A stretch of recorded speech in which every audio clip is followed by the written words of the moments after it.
Ya, bismillahirrahmanirrahim. Assalamualaikum warahmatullahi wabarakatuh. Jadi video kali ini gue akan ngejelasin kepada kalian yang mungkin udah jadi orang tua, kalau misalnya kalian jangan menghack atau mengkat kesuksesan anak kalian gitu. Yang biasanya itu sering banget kita lakukan gitu. Karena didikan kita dari kecil itu seperti itu, mungkin kita juga melakukan pendidikan yang sama ke anak-anak kita gitu. Nah, contohnya kayak gimana? Kayak gini. Nah, jadi pernah nggak teman-teman tuh bilang ke anak teman-teman semua tuh kalau misalnya teman anaknya tuh punya hobi gambar atau dance atau musik atau hal-hal yang terkait dengan bidang seni gitu, yang mungkin pada saat kita menjalani hidup sekarang, pekerjaan-pekerjaan yang freelance itu atau yang gak pasti itu terlihat seperti tidak menghasilkan cukup uang yang realistis untuk hidup sehari-hari.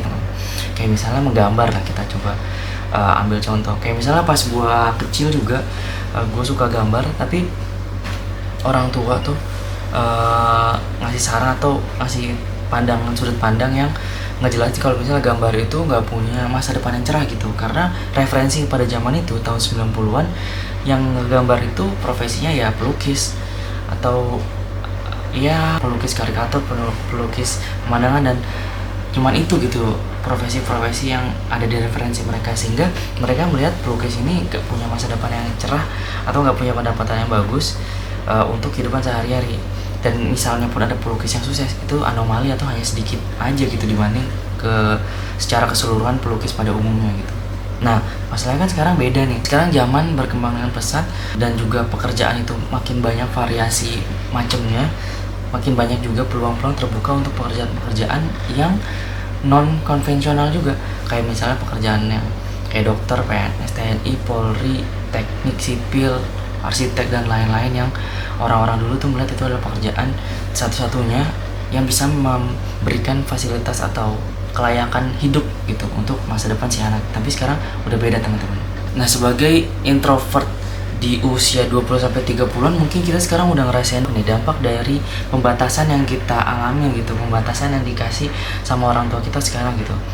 Kayak misalnya mungkin apa yang menjadi minat dan bakat kita dari dasar ternyata nggak didukung, dan itu membawa ketidaksejahteraan psikologis, ketidaksejahteraan mental bagi kita sekarang. Kita menjalani hidup yang mungkin ini bukan hidup yang kita mau pada saat masih kecil dulu gitu. Kritik tajam dari orang tua tuh akhirnya membuat kita sekarang ngerasa insecure, nggak percaya diri, nggak ada rasa aman untuk menjalani hidup. Dan ini bisa dijelaskan dengan teori namanya attachment theory dari John Bowie. Nah, attachment theory ini mengatakan bahwa ketika kita mendapatkan kritik tajam dari orang tua, itu menyebabkan kerenggangan emosional kita dan orang tua, yang menyebabkan akhirnya kita tidak percaya diri, tidak mendapatkan rasa aman bahkan terhadap diri kita sendiri, tidak memberikan rasa aman bahkan untuk pikiran kita sendiri gitu.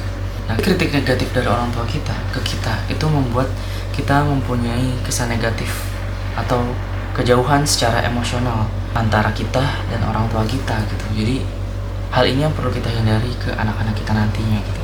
Jadi kita harus lihat bakat minat anak-anak kita dan kita harus dukung semaksimal yang kita bisa gitu. Nah, kenapa anak-anak itu suka atau memperlihatkan kecenderungan untuk mencari atau menemukan minat dan bakatnya dia sendiri? Jadi secara alami anak-anak ini berusaha untuk menemukan minat dan bakat mereka sendiri dalam proses perkembangan mereka untuk mencari self concept atau konsep diri, menemukan jati diri mereka gitu. Mereka akan memilah dan memilih apa yang akan menjadi kegiatan atau aktivitas yang menyenangkan bagi mereka, yang nantinya berujung pada hobi mereka, yang mana ini bersifat alami dan harus kita dukung. Jadi tadi support, mereka merasa mendapatkan kepercayaan dari kita, dan mereka akan mendapatkan jati diri yang lebih cepat daripada anak-anak yang tidak didukung oleh orang tuanya. Mungkin ada teori psikologi yang bisa menjelaskan ini, yaitu teori dari Erik Erikson terkait dengan teori perkembangan sosial, di mana pada usia anak-anak nanti mereka dihadapkan dengan dua tema besar, identitas dan juga kebingungan peran. Nah, ketika anak-anak ini tidak disupport, mereka akan masuk ke kebingungan peran gitu, bukan masuk ke identitas yang mana nanti mereka akan menemukannya, digali, dicari melalui bakat minat yang mereka pilih sendiri gitu.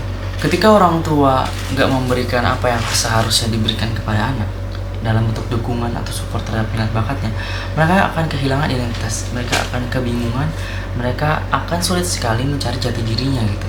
Dan bahkan mungkin ketika mereka terpaksa untuk mencari bakat atau minat barunya, kesenangan barunya, mereka bisa salah jalan ketika ada kelompok komunitas sosial, misalnya teman sekolahnya gitu, yang bahkan mungkin tidak berdiri di stand yang positif, mereka akan terbawa arus negatif gitu. Dan itu bahaya untuk anak-anak kita ketika kita nggak support apa yang menjadi hal-hal yang menyenangkan untuk mereka.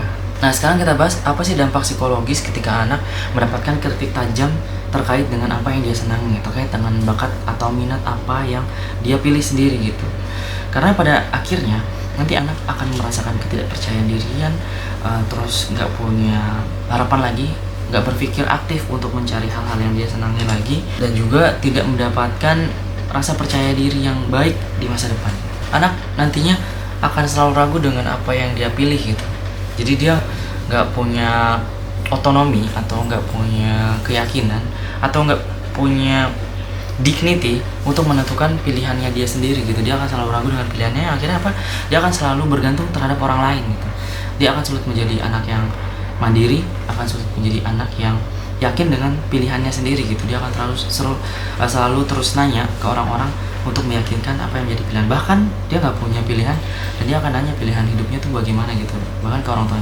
Sementara kita tahu kita nggak bakal nemenin anak kita terus-terusan gitu. Nah, teori psikologi yang bisa menjelaskan ini adalah teori disonansi kognitif, di mana kepercayaan tidak selaras dengan apa yang dia dapatkan dari orang lain gitu, tidak didapatkan dari pendapat orang lain, dan nantinya dia akan selalu bingung sendiri, yang akan menimbulkan ketidaknyamanan secara psikologis dalam pikirannya gitu. Ketika dia melihat sesuatu dan dia tidak yakin dengan pilihannya, terus dia melihat respon yang negatif dari orang lain, ini akan menyebabkan namanya disonansi kognitif yang membuat anak tidak nyaman dan akan cenderung people pleasure gitu, akan cenderung mengikuti pilihan orang lain dibanding pilihan dia sendiri. Yang mana pada saat dia mengikuti pilihan orang lain, itu juga tidak akan membawa kebahagiaan ke dirinya sendiri gitu, yang akan menimbulkan ketidaksejahteraan mental dan psikologis bagi anak. Nah, dampak panjangnya apa kalau menurut Carl Rogers berdasarkan prinsip perkembangan sosial? Nah, dampak panjangnya apa kalau misalnya menurut Carl Rogers berdasarkan teori self concept, konsep diri, mereka akan selalu tidak percaya terhadap dirinya sendiri, harga dirinya akan menurun, self esteemnya akan menurun, dan dia akan kehilangan motivasi untuk mengejar cita-citanya. Jadi kalau misalnya anak terus-terusan tidak percaya dengan dirinya sendiri, tidak memiliki konsep diri yang baik, dia tidak akan punya kesempatan yang baik dalam mengejar cita-cita dibanding orang lain yang mendapatkan support dari orang tuanya terkait dengan minat dan bakat anak. Nah, kalau udah kayak gitu, apa yang seharusnya dilakukan orang tua terhadap anak yang memiliki bakat minat yang tidak sesuai dengan apa yang kita pikirkan untuk masa depannya gitu? Yang pertama, kita harus punya growth mindset, bahwa segala sesuatu yang akan berkembang, dari Carol Dweck ya, bahwa segala sesuatu yang akan berubah. Percaya bahwa perubahan itu akan membawa ke dampak yang lebih baik, dan juga percaya bahwa growth mindset ini kita melihat pada penghargaan terhadap usaha dan juga proses, teman-teman. Jadi kita menghargai prosesnya, kita menghargai usahanya dibanding dengan melihat hasil akhirnya apa gitu. Di proses itu kita akan lebih tough, lebih tahan terhadap kegagalan, dan kita melihat pelajaran apa yang akan kita ambil dari kegagalan itu gitu. Kita prosesnya, kita lihat mungkin anak kita senang menjalani prosesnya, kita hargai itu yang kita harus cut itu. Jadi kita full support dan melihat dari diri kita sendiri juga harus ada refleksi diri bahwa semuanya itu proses. Kita harus terima segala bentuk kegagalan yang mungkin tidak sesuai dengan apa yang kita pikirkan. Kita harus terima juga dengan segala bentuk konsekuensinya, dan kita cari jalan keluar dari hal itu gitu. Jadi kita terus ikuti, temani proses anak dalam berkembang, bertumbuh. Ketika ada gagal, kita harus berpikir lebih positif daripada anak tersebut untuk mencari jalan keluar terbaik.